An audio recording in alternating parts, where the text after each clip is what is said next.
નમસ્કાર. ક્યારેય વિચાર્યું છે કે આપણા હાથ અને પગ, જેનાથી આપણે ચાલીએ છીએ, દોડીએ છીએ અને બધું કામ કરીએ છીએ, એમાં ખરેખર કેટલા હાડકાં હોય છે? તો ચાલો આજે આપણે માનવ ઉપાંગીય કંકાલતંત્રની અંદર જઈને એક પછી એક હાડકાની ગણતરી કરીએ. ખબર છે, આપણા હાથ અને પગને ભેગા કરીએ ને તો એમાં જ 120થી પણ વધારે હાડકાં છે. આ સાંભળીને જ નવાઈ લાગે નહીં? તો ચાલો આજે આપણા શરીરના આ ભાગનું એકદમ ઝીણવટભર્યું ઓડિટ કરીએ અને જોઈએ કે આ આંકડો ક્યાંથી આવ્યો. તો આપણે કઈ રીતે આગળ વધીશું? સૌથી પહેલાં તો આપણે સમજીશું કે આ ઉપાંગીય કંકાલતંત્ર છે શું. પછી આપણે હાથના, પગના અને એને જોડતી મેખલાઓના હાડકાં ગણીશું અને છેલ્લે બધો સરવાળો કરીશું. બહુ સિમ્પલ છે. ચાલો શરૂ કરીએ. ચાલો તો સૌથી પહેલા વિભાગથી શરૂઆત કરીએ. ગણતરી કરતા પહેલાં એ સમજવું જરૂરી છે કે આપણે ખરેખર શું ગણી રહ્યા છીએ. એકદમ સાદી ભાષામાં કહીએ તો ઉપાંગીય કંકાલતંત્ર એટલે આપણા હાથ, પગ અને એ સ્ટ્રક્ચર્સ જે આ હાથ પગને આપણા ધડ સાથે જોડે છે. મતલબ કે આપણા શરીરની મુખ્ય ફ્રેમ સિવાયનું બધું. આ એ જ હાડકાં છે જેના કારણે આપણે ચાલી શકીએ છીએ, કોઈ વસ્તુ પકડી શકીએ છીએ, ટૂંકમાં હલનચલન કરી શકીએ છીએ. આ જેનું મુખ્ય કામ છે, મૂવમેન્ટ. સારું, તો હવે આપણને બેઝિક આઈડિયા આવી ગયો છે. તો ચાલો હવે સાચી ગણતરી ચાલુ કરીએ અને શરૂઆત કરીશું આપણા હાથથી. આ આકૃતિ જુઓ. આ છે આપણા એક હાથના હાડકાં. દેખાવમાં ભલે સરળ લાગે, પણ તમને જાણીને નવાઈ લાગશે કે આપણા એક હાથમાં પૂરા 30 હાડકાં આવેલા છે. હા, 30.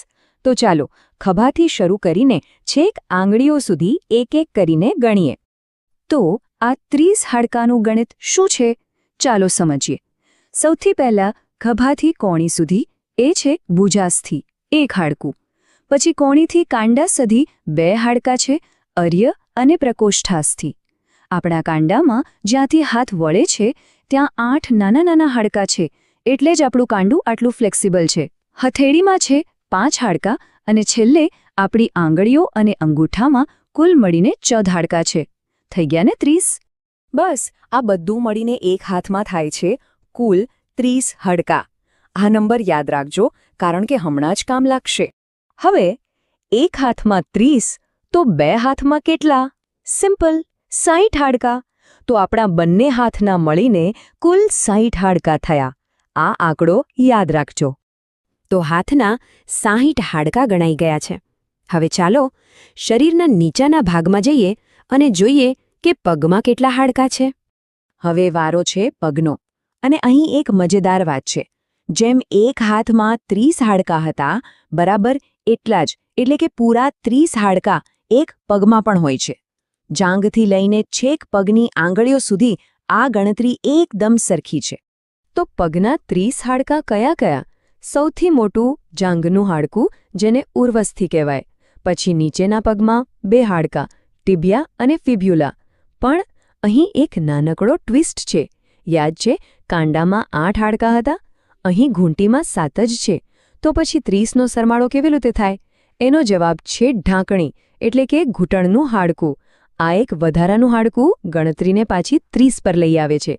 બાકી બધું હાથ જેવું જ. પગના પંજામાં 5 અને આંગળીઓમાં 14 હાડકાં. તો ફરી એકવાર, એક પગમાં કુલ હાડકાંની સંખ્યા છે 30. અને જેમ 2 હાથ છે એમ 2 પગ પણ છે. તો એક પગમાં 30 તો 2 પગમાં થયા 60 હાડકાં. તો અત્યાર સુધીનો આપણો સ્કોર શું છે? 60 હાથના અને 60 પગના.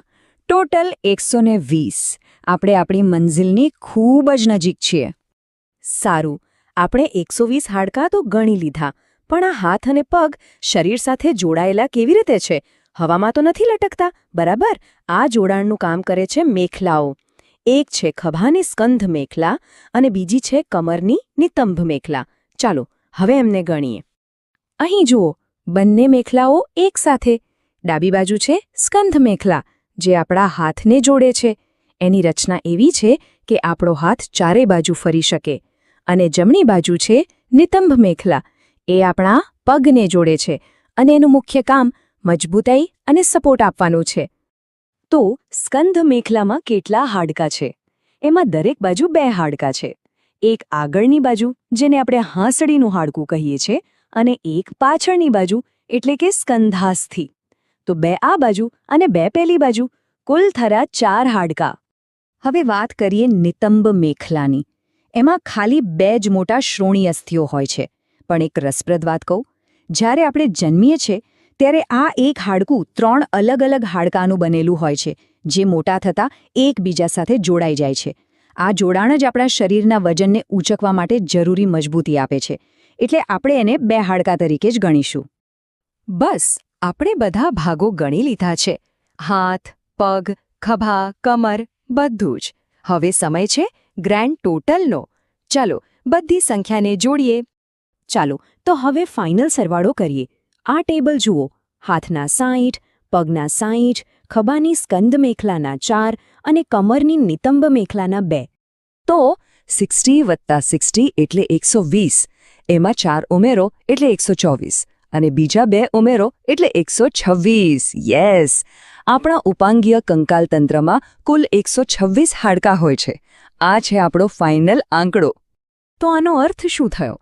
આનો અર્થ એ થયો કે આ 126 હાડકાનું માળખું જ આપણને ચાલવા, દોડવા, કૂદવા, લખવા અને દુનિયાને અનુભવવાની આઝાદી આપે છે. આપણા શરીરની આ રચના ખરેખર અદ્ભુત છે. જો તમને આપણા શરીરની આ અજાયબી વિશે જાણીને મજા આવી હોય તો આ માહિતીને લાઇક કરજો, તમારા મિત્રો સાથે શેર કરજો અને આવા જ બીજા વિષયો માટે અમારી સાથે જોડાવા સબસ્ક્રાઇબ કરવાનું ભૂલતા નહીં.